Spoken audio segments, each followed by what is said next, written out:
Kerala blasters striker Dimitrios Diamantakos club വിട്ടു. ഇൻസ്റ്റഗ്രാമിൽ പങ്കുവച്ച കുറിപ്പിലാണ് ക്ലബ്ബ് വിടുന്ന കാര്യം ഗ്രീക്ക് താരം വെളിപ്പെടുത്തിയത്. ബ്ലാസ്റ്റേഴ്സ് ആരാധകർക്ക് നന്ദി പറഞ്ഞ താരം ടീം എന്ന നിലയിൽ ബ്ലാസ്റ്റേഴ്സിൽ ലഭിച്ച നിമിഷങ്ങളെക്കുറിച്ച് പറയാൻ വാക്കുകളില്ലെന്നും കേരളത്തോടൊപ്പമുള്ള 2 വർഷക്കാലം അവസാനിക്കുകയാണെന്നും കുറിപ്പിൽ വ്യക്തമാക്കി. 31 വയസ്സുകാരനായ ഡയമൻഡോക്കോസ് ആയിരുന്നു ISL 2023-24 സീസണിലെ ഗോൾഡൻ ബൂട്ട് ജേതാവ്. സീസണിൽ 17 മത്സരങ്ങളിൽ നിന്ന് 13 ഗോളുകൾ താരം ബ്ലാസ്റ്റേഴ്സിനായി നേടി. 3 ഗോളുകൾക്ക് അസിസ്റ്റ് നൽകി. പരിശീലകൻ ഇവാൻ മുക്കോവനോവിച്ചിന് പിന്നാലെയാണ് ഡയമൻഡോക്കോസും ക്ലബ്ബ് വിടുന്നത്.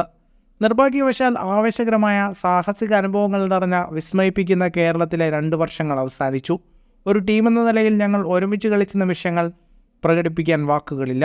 ആരാധകരിൽ നിന്ന് ആദ്യ ദിവസം മുതൽ എനിക്ക് ലഭിച്ച അളവറ്റ പിന്തുണയും സ്നേഹവും അവിശ്വസനീയമാണെന്നും താരം കുറിപ്പിൽ പറയുന്നു. 2022 2 കോടി രൂപയ്ക്കാണ് ഗ്രീക്ക് താരം ബ്ലാസ്റ്റേഴ്സിലെത്തുന്നത്. ഗ്രീക്ക് സീനിയർ ടീമിനായി 5 മത്സരങ്ങൾ കളിച്ചിട്ടുണ്ട്. എങ്ങോട്ടാണ് പോകുന്നതെന്ന് താരം വ്യക്തമാക്കിയിട്ടില്ലെങ്കിലും ISLൽ തന്നെ ഉണ്ടാകുമെന്നാണ് സൂചന. ഈസ്റ്റ് ബംഗാളും മുംബൈ സിറ്റി FCയും താരത്തിനായി രംഗത്തുണ്ട്. ഫുട്ബോൾ ലോകത്തെ കൂടുതൽ വാർത്തകൾക്കും വിശേഷങ്ങൾക്കുമായി ഈ ചാനൽ ഇപ്പോൾ തന്നെ സബ്സ്ക്രൈബ് ചെയ്യുക.